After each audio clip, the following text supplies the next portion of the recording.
Muy buenos días, alumnos. Les saluda el profesor Fernando Quispitongo Vázquez, encargado del desarrollo del curso de Historia del Perú. El tema del día de hoy es la era del guano y la prosperidad falaz. ¿Qué es la prosperidad falaz? Citando esta frase dada por este gran historiador Jorge Basadre, la prosperidad falaz es el periodo en el cual el Perú llega a un auge económico debido a la venta y exportación del guano, justamente de las islas de Chincha y Pisco, un gran fertilizante justamente para el gran problema agroindustrial que pasaba Europa en el siglo XIX. Entonces, vamos a definir qué es el guano. El guano es el excremento de las aves que habitan en el litoral peruano, exclusivamente de las aves de Guanay que habitan en las islas de Chincha y Pisco. Su uso es especialmente como fertilizante. Recordemos que en esa época Europa pasaba una gran crisis agroindustrial por las constantes guerras que afrontaba durante años, lo que provocó que sus tierras hayan quedado estériles, infértiles. No se podía producir nada, por lo cual necesitaban de un potente fertilizante. Y justamente es el padre moderno de la geografía, don Alexander von Humboldt, en sus estudios denomina al guano, al excremento de estas aves guaneras, como un fertilizante potente. Y eso es justamente lo que los europeos buscaban. Tenemos como principal comprador a Inglaterra. Y en lo que es prácticamente compraba a grandes cantidades justamente en la época de la primera revolución industrial. Entonces, vamos a tener, por un lado, la venta del guano que, que daba grandes ganancias al Estado peruano en varias formas. El arrendamiento, la venta directa, las consignaciones y contratos. El arrendamiento era cuando se alquilaban las islas a comerciantes, como por ejemplo a Francisco Quirós, por una renta anual. La venta directa consistía directamente a compañías extranjeras beneficiadas, como por ejemplo la casa inglesa Gibbs y Sons. Consignaciones. Se firmaron contratos para personas particulares, a lo cual nosotros llamábamos consignatarios, por la explotación del guano a nombre del Estado. Y bueno, el último, que es el contrato Dreyfus, que consistía en el monopolio de la venta del guano con una empresa francesa, Dreyfus Hermanos. Entonces,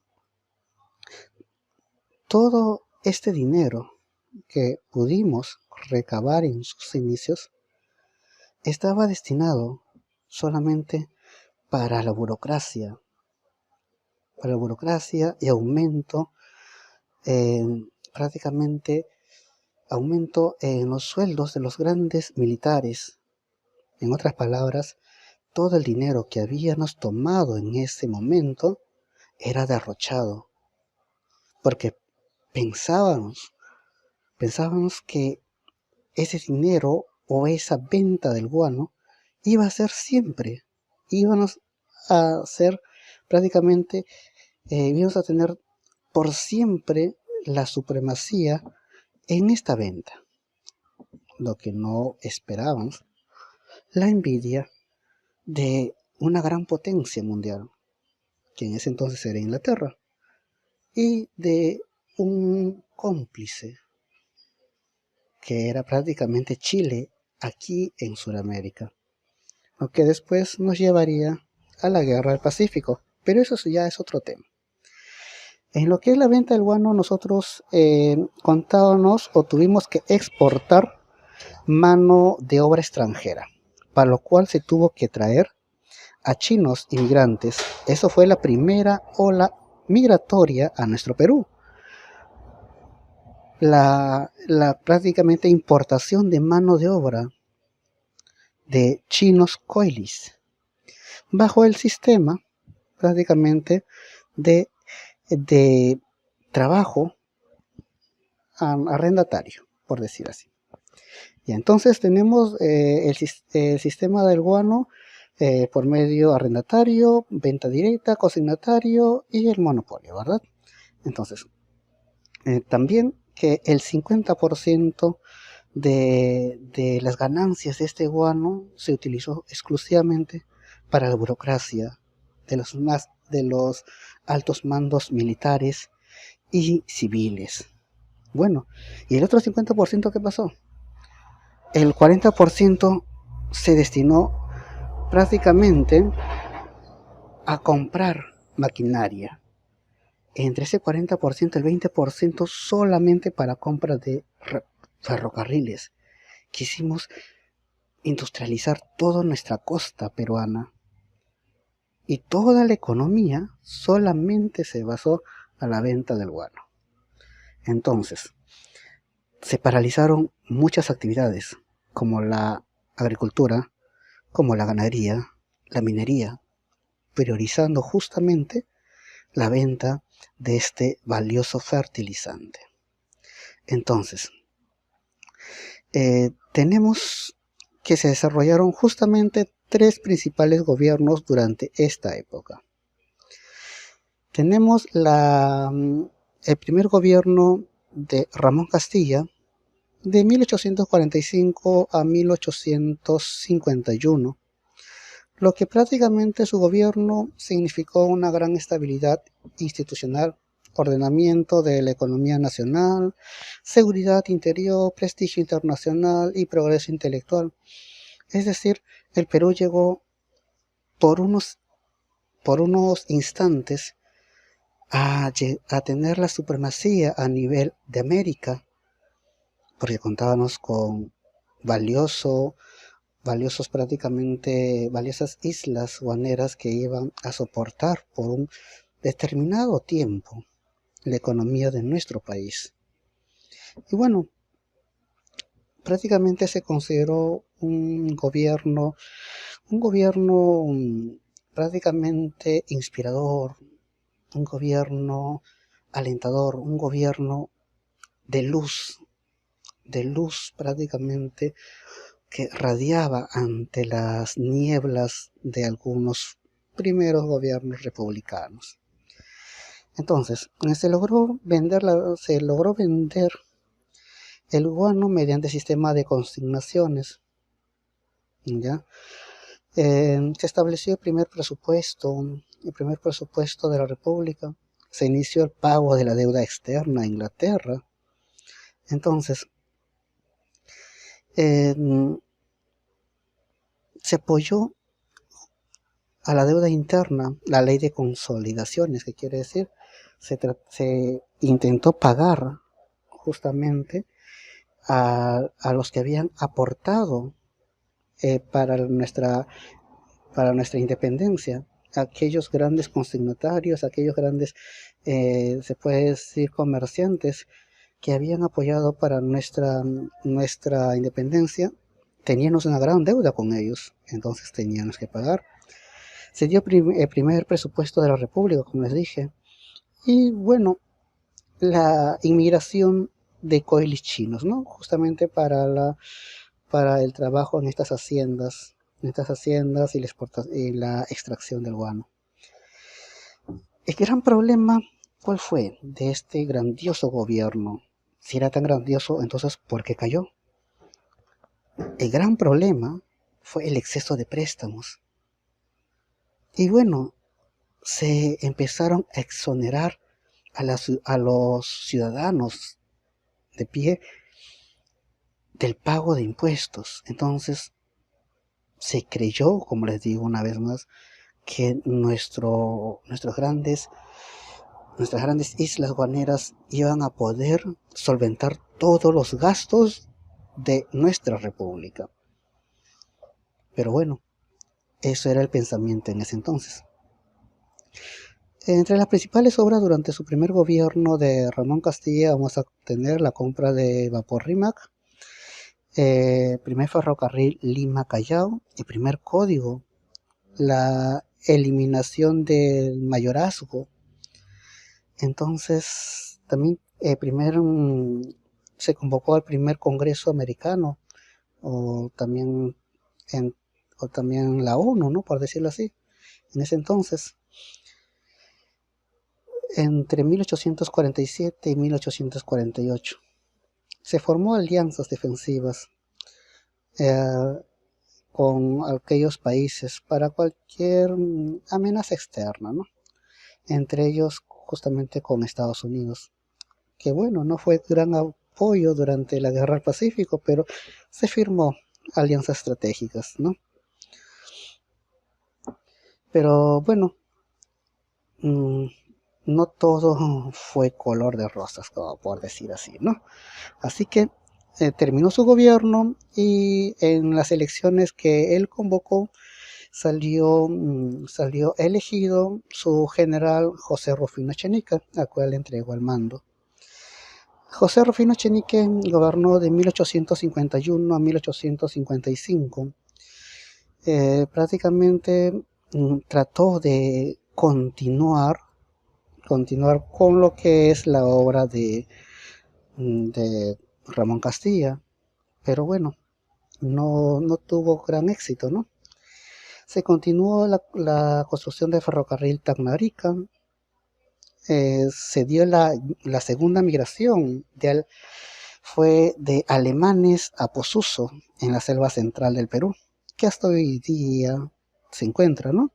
Se firma el tratado con Brasil, el convenio fluvial de 1851, el tratado Herrera da Ponte Ribeiro.